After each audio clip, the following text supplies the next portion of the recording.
soy David Colomer, profesor de Derecho Penal de la Universitat de Valencia, y en este vídeo os voy a hablar del iter criminis, es decir, del conjunto de etapas que atraviesa el delito desde su ideación hasta su consumación. Podemos empezar distinguiendo dos fases del iter criminis, una fase interna que discurre en la mente del autor y una fase externa en la que la voluntad criminal se exterioriza.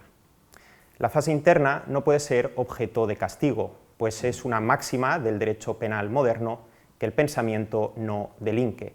Solo se pueden castigar hechos exteriorizados. En cambio, la fase externa sí puede ser objeto de castigo. Dentro de esta fase se distinguen dos tipos de actos.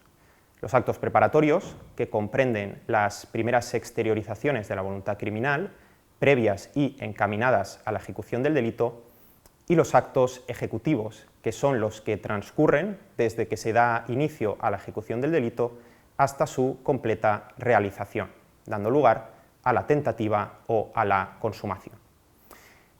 En este vídeo nos vamos a referir únicamente a los actos ejecutivos. Del análisis de los actos preparatorios se ocupa otro vídeo de este canal. Solamente apuntar que mientras que los actos preparatorios como regla general son impunes, los actos ejecutivos se castigan siempre. Vamos a empezar con el análisis de la tentativa, que aparece definida en el artículo 16, apartado primero del Código Penal, que dice: hay tentativa cuando el sujeto da principio a la ejecución del delito directamente por hechos exteriores, practicando todos o parte de los actos que objetivamente deberían producir el resultado, y sin embargo, este no se produce por causas independientes de la voluntad del autor. Por tanto, la tentativa requiere, en primer lugar, que el sujeto dé principio a la ejecución del delito directamente por hechos exteriores. La determinación del momento en que comienza la ejecución del delito hay que establecerla en relación con el respectivo tipo penal. Con carácter general se suele utilizar como criterio de delimitación entre los actos preparatorios y los actos ejecutivos el de la inmediatez entre el acto o actos ejecutados y el resultado típico, tomando en cuenta, además, el plan del autor. Segundo requisito de la tentativa es que se practiquen todos o parte de los actos que objetivamente deberían producir el resultado. El término objetivamente supone que debe analizarse la situación desde un punto de vista objetivo, el del espectador imparcial, a partir, eso sí, del plan del autor. Cuando se practican todos los actos que objetivamente deberían producir el resultado, por ejemplo, bomba colocada y activada que no explota, se habla de tentativa acabada. Cuando se practican parte de ellos, por ejemplo, bomba colocada pero no activada, se habla de tentativa inacabada. Dado que el artículo 16, apartado primero del Código Penal, se refiere a actos que objetivamente deberían producir el resultado, esto quiere decir que solo cabe la tentativa en los delitos de resultado, no en los de mera actividad. Tercer requisito de la tentativa es que el resultado no se produzca por causas independientes de la voluntad del autor. Por otra parte, el término tentativa presupone la exigencia de dolo, no teniendo cabida la tentativa en los delitos imprudentes. Finalmente, el castigo de la tentativa se fundamenta en la puesta en peligro que, para el bien jurídico protegido, comporta el inicio de la ejecución del delito.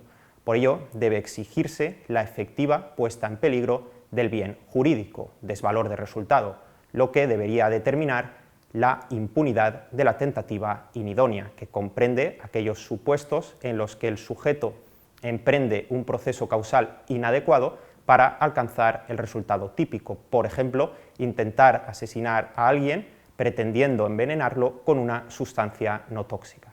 Sin embargo, la jurisprudencia y un sector de la doctrina entienden que la tentativa inidónea, o al menos alguna de sus manifestaciones, sí que resulta punible.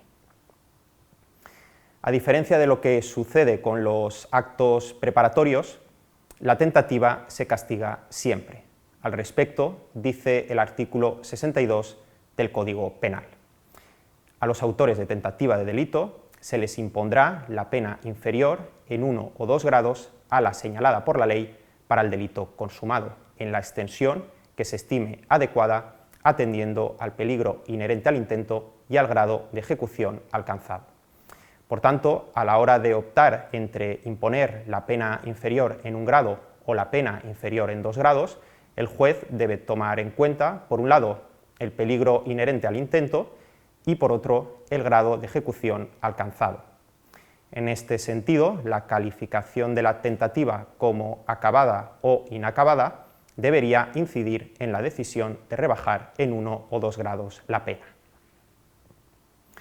Dentro de la tentativa hay que hacer referencia a su desistimiento, al que se refiere el artículo 16, apartado segundo del Código Penal, que dice: quedará exento de responsabilidad penal por el delito intentado quien evite voluntariamente la consumación del delito, bien desistiendo de la ejecución ya iniciada, bien impidiendo la producción del resultado, sin perjuicio de la responsabilidad en que pudiera haber incurrido por los actos ejecutados, si estos fueran ya constitutivos de otro delito. Para que opere esta excusa absolutoria, fundamentada en incentivar la evitación de la lesión de los bienes jurídicos penalmente tutelados, se exige que el autor del delito intentado evite voluntariamente la consumación de dicho delito, bien desistiendo de la ejecución ya iniciada, desistimiento en sentido estricto, que opera en los casos de tentativa inacabada, o bien impidiendo la producción del resultado, arrepentimiento eficaz, que opera en los casos de tentativa acabada.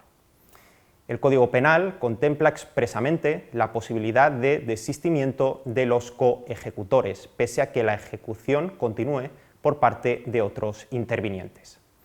Al respecto, dice el artículo 16, apartado tercero del Código Penal: cuando en un hecho intervengan varios sujetos, quedarán exentos de responsabilidad penal aquel o aquellos que desistan de la ejecución ya iniciada e impidan o intenten impedir seria, firme y decididamente la consumación, sin perjuicio de la responsabilidad en que pudieran haber incurrido por los actos ejecutados, si estos fueran ya constitutivos de otro delito. En este caso no es necesario que el coejecutor impida la consumación. Para que se aplique la exención de responsabilidad penal, es suficiente con intentarlo seria, firme y decididamente. La plenitud del delito se alcanza con la consumación, que tiene lugar cuando se cumplen la totalidad de los elementos objetivos y subjetivos requeridos por el tipo penal. Los delitos consumados se castigan con la pena prevista en la correspondiente norma incriminadora, tal y como marca el artículo 61 del Código Penal. Normalmente, con la consumación se produce la terminación del delito, es decir, la finalización de la situación antijurídica contemplada por el tipo penal. Sin embargo, en algunas figuras delictivas, por ejemplo el delito de detención ilegal del artículo 163 del Código Penal, una vez realizados todos los elementos del tipo penal, la conducta típica permanece durante un periodo de tiempo hasta que cesa la lesión del bien jurídico, momento en el que se produce la terminación del delito. A estos delitos se les conoce como delitos permanentes. El delito permanente se distingue del delito de Estado en que, en este caso, si bien la situación antijurídica también subsiste una vez realizados todos los elementos del tipo penal, el mantenimiento de dicha situación ya no forma parte del tipo penal. Por ejemplo, es lo que sucede en el delito de bigamia del artículo 217 del Código Penal. En los delitos permanentes, el momento de la terminación del delito es importante a efectos de autoría y participación, legítima defensa, prescripción o régimen concursal. Finalmente, por agotamiento se entiende la consecución de los fines que se propuso el autor con la comisión del delito, por ejemplo, el enriquecimiento en el delito de hurto. Este concepto carece de relevancia jurídico-penal. Esto ha sido todo. Espero que os haya gustado el vídeo.